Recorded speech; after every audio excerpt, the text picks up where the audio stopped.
Chance to catch up after an epic season, really.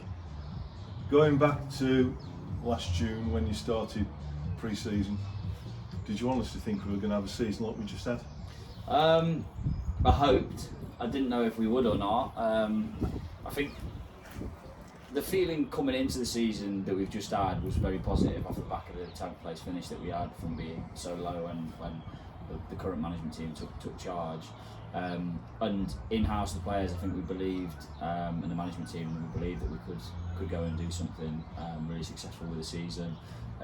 We kind of set the goal from probably in the initial meeting that we had, kind of June, July time, that we were hoping to get in the playoffs or being in amongst it. I said privately to Jake and Steve that I would have taken 6th or any kind of improvement on being 10th.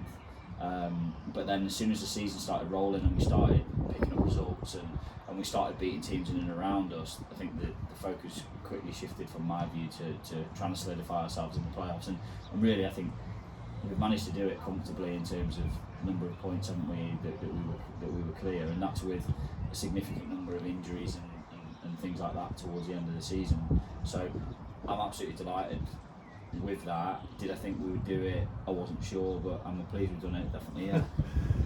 And again, it was pretty much, we started the season with pretty much the same squad as we finished last season with.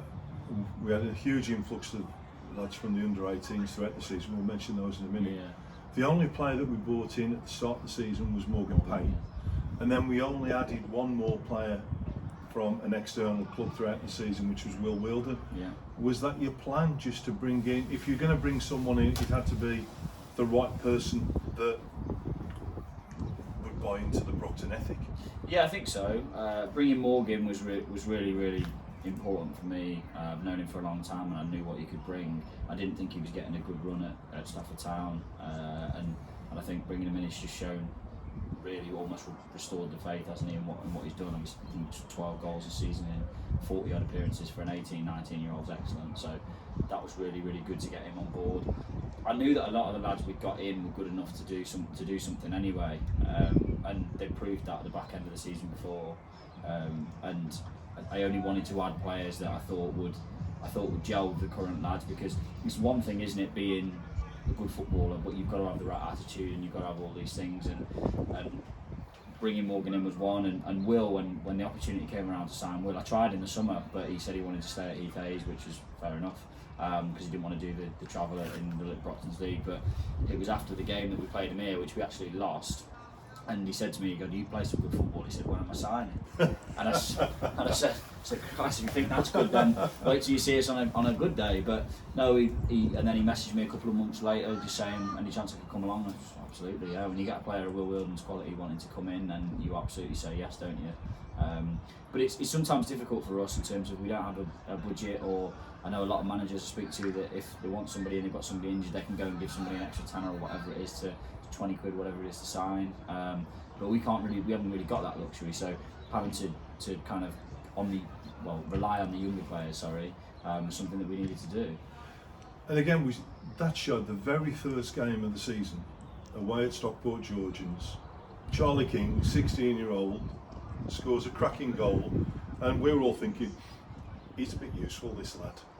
And then that just carried on all the way through the season. We kept, it was drip with a lot of these players coming in, but some of them have been in and around the first team all season, and we only see them as first team players. I mean, we're here at an under-18s game tonight, but we see them as that part of our first team. It must be good for you, but great credit to Ben and Ryan and his team as well in terms of what the club's now developing. Yeah, they have. There's been some lads that have been what I would probably describe as mainstays this season in terms of Charlie and Will, Jack. They're all pushing 40 appearances each. I think they've all made over 40 appearances for first team each, which is phenomenal, really. And you get other lads that have come and dripped in there. Mario's played 15. Jonty's been brilliant in terms of his appearances. Scotty came in for us at a good time when we were struggling without a forward, and he did a really good job for us. He's popped up with some big moments in the season for us, new goals away, things like that, and he was excellent. Deputised for Reg when he was out. Trying not to leave anyone out. But then we've had Tom Croft.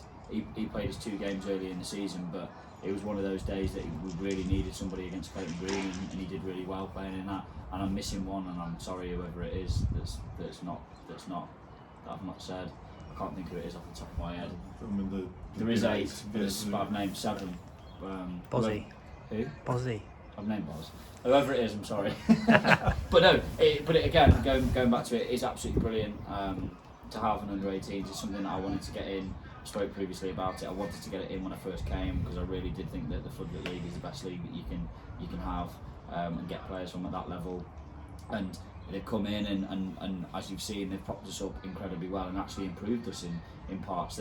I would now consider Jack, Scotty, Charlie, Will, Boz, all of them being first team players. I really would. I'd consider them all as they are first team players. We're not looking to move them on to 21s or anything like that next season. They are first team players. I think Charlie King almost promotes himself now, doesn't he, with the way he's been this season. He's been phenomenal. So it's amazing to have that propping you up and having that feeding players through. It's fantastic, and I just hope that it continues. I mean, they had a successful trials down here last night. They've had a fantastic season themselves in terms of getting the 2 trophies, and a lot of them playing in the county team as well. So getting the 3rd trophy on Sunday. So been excellent for them, and they've been fantastic for the club. And let's just hope that continues. You mentioned injuries. We've not really been able to field our full strength side one game all season. We started off with injuries, and then we seemed to lose key players at key point in time.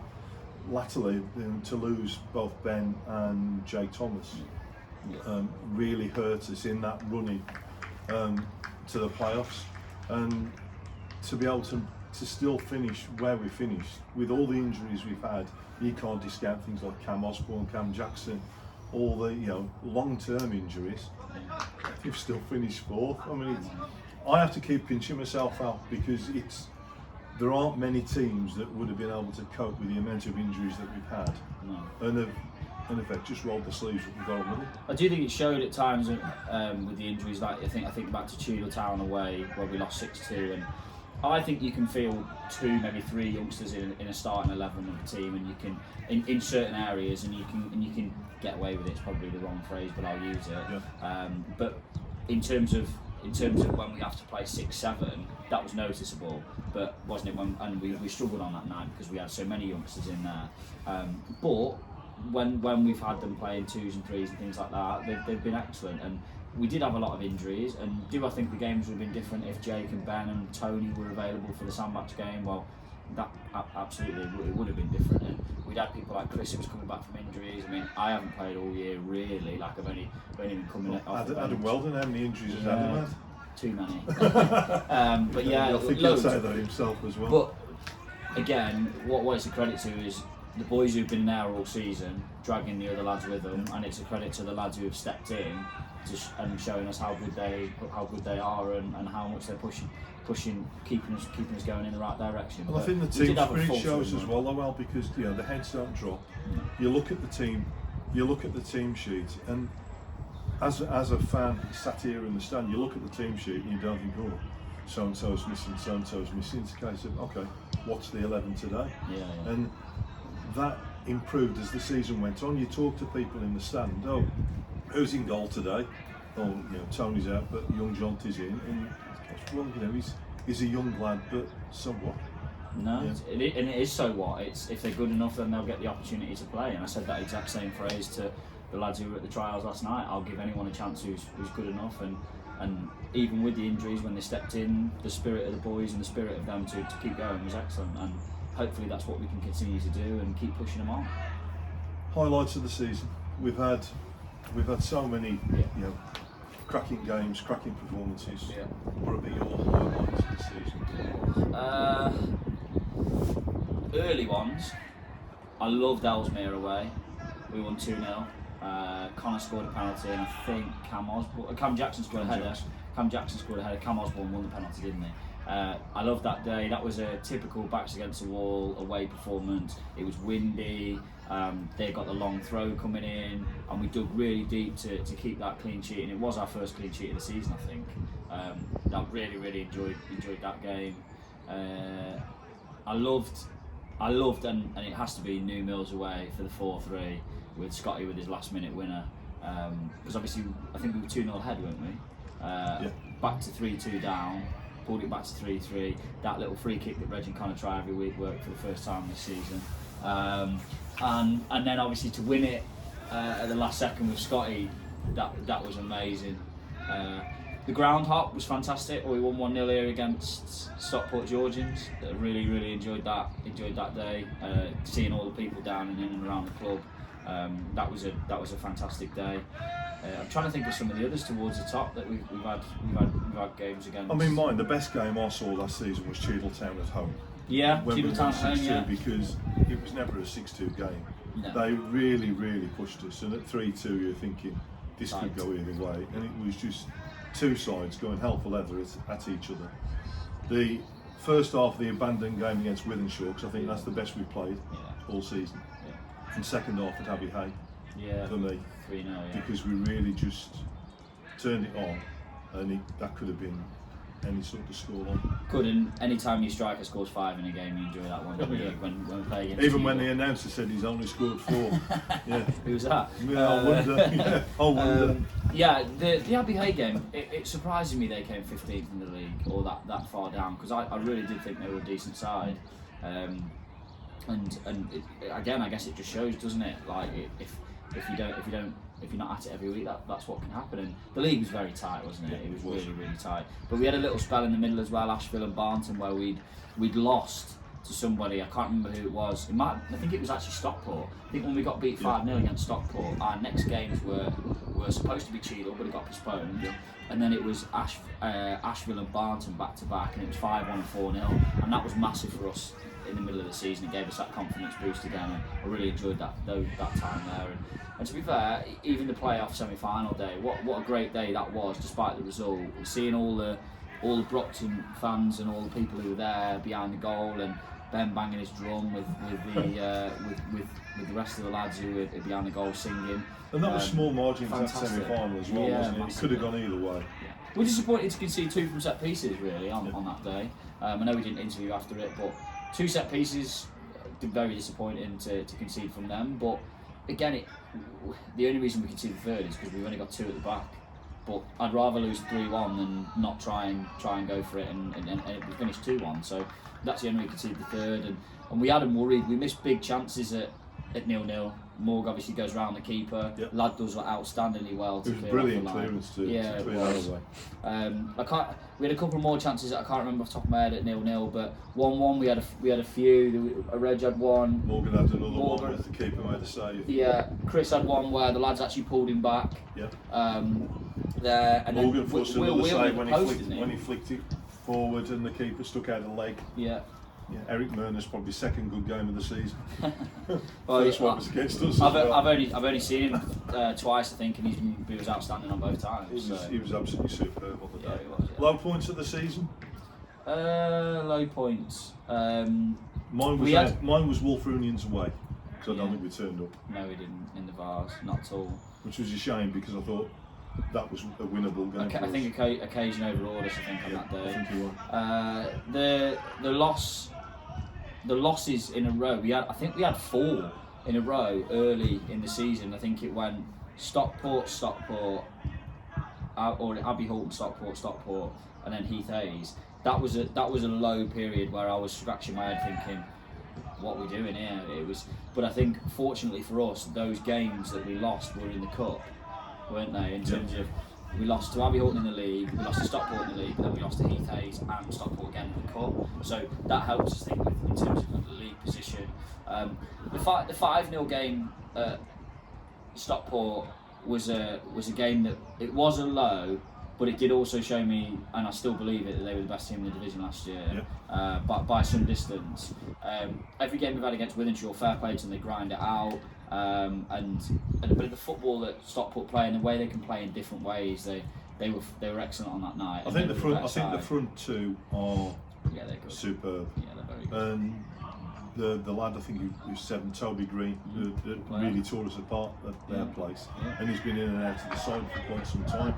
I just thought he was exceptional. Low centre of gravity on a plastic pitch, and it just seemed to suit him down to the ground. Yeah, and you think when you're playing against a team that have got a surface like they've got, that they just pop the ball around and bop it around, but actually they could mix it direct and they could play on the floor, and they're a team to aspire to be like.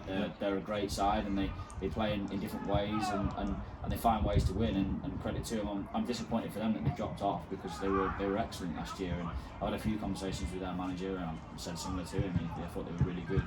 I don't think the game against Cheapleaf Nomads, where we lost 4, was a low point.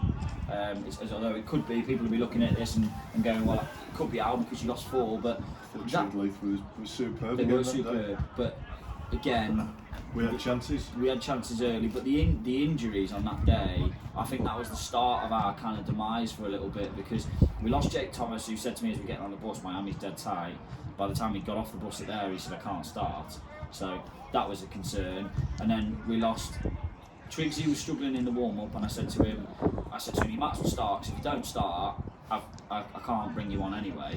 So let me know after 10 minutes, however it is I was feeling. 5 minutes in, Ad's groin goes, and the plan was to bring Charlie on at right back and put Adam over to left back. Ad goes down with a hammy. Then Triggsy needs to come off, and it was like, what do you do? Then JT comes on. And then Jake comes on, saying he can't, comes on, and then that does him for another 2 months. So yeah, that was a really difficult day in terms of injuries and things like that. And I think it would have been, when them days happen, from the side, you can't influence the tactics or how you're playing or anything like that, because you're just trying to patch everybody up. You're trying to patch them up and be able to keep going. So yeah, that was a difficult day, but it was probably a learn for me as well in terms of when these things are going on, when you're getting all these injuries, you've still got maybe if I was focused on that, maybe Steve would have been focused on the tactics and that. But we still have to remember that you're still a very young manager. This is your first full season, so you're going to get occasions like that where you're going to have to you have to learn from them and move on. Yeah.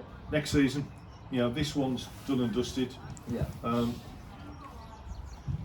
I'm assuming it's a case of finish higher than we did last year. Is the Yeah. plan? Yeah. Go again. I'm also under no illusion that it'll be difficult, because I look at any team who've got in the playoffs 1 year doesn't mean you're getting next year. Look at last year.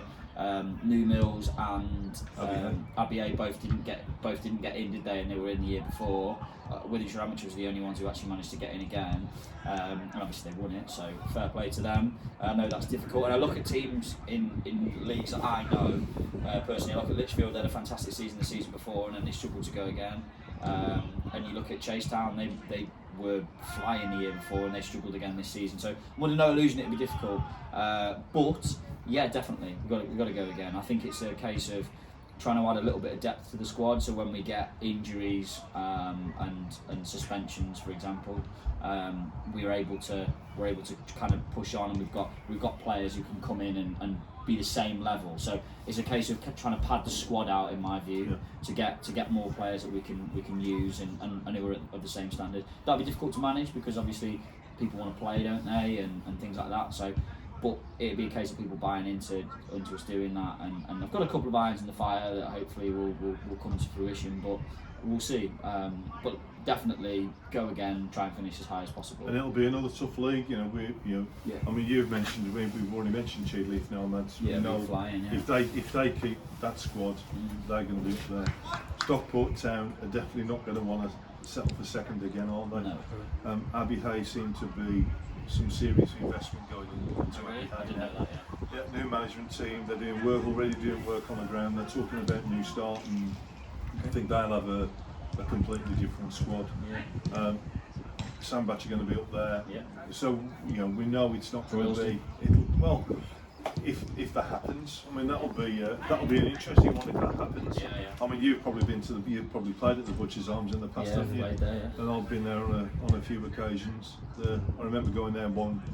I think it was bonfire night, and it sounded like the whole place, all the surroundings were going up in flames. It was a bit scary. But again, I think it's a challenge, but it's one that you can see from the players, they're just desperate to get back out there, aren't they? Yeah, it's mad to think that the season only finished the last about 10 days ago now. but I already want to get going again, and it's I can't keep myself away from here. Like, I've been here that many times. It was great to see so many as well at Hensford last Friday supporting Jack playing for England, and again I think that shows a team spirit that other clubs would pay an awful lot of money for. Yeah, definitely, and we've had so many times where we've had, like, I think Kenny's tried to arrange a social for every Tuesday or Thursday or Saturday since we've finished, because the boys just want to stay together, and we've got the presentation this Saturday, and the team spirit of the group is the best thing about this club by all the group of players. It's phenomenal. It's the best change room in my opinion by some distance. I love it. The players absolutely love it, and we've had conversations with people about what they're doing next year and who's staying, who's going, things like that. Everybody's going, of course I'm staying, of course I'm staying, of course I'm staying. So hopefully we've got a very similar squad with some additions, and we can keep pushing on and go again. But yeah, it's an exciting time, and hopefully that's what will happen. Thanks again, Al. No, thank you. We go again. Yeah, it's just thank you to everybody who's been involved with the committee and everybody who's helped. And I enjoy our chats after the game. I enjoy the interview, but I enjoy the debrief we have about the game similarly as much. So massive thanks to you guys for that, and obviously Terry and Brian and Barbara, Nigel, Brian, everyone who does stuff around the club to help all the players, myself, and management all really appreciate it. So thank you to everybody. Cheers, Al. Cheers, thank you. Thanks, mate.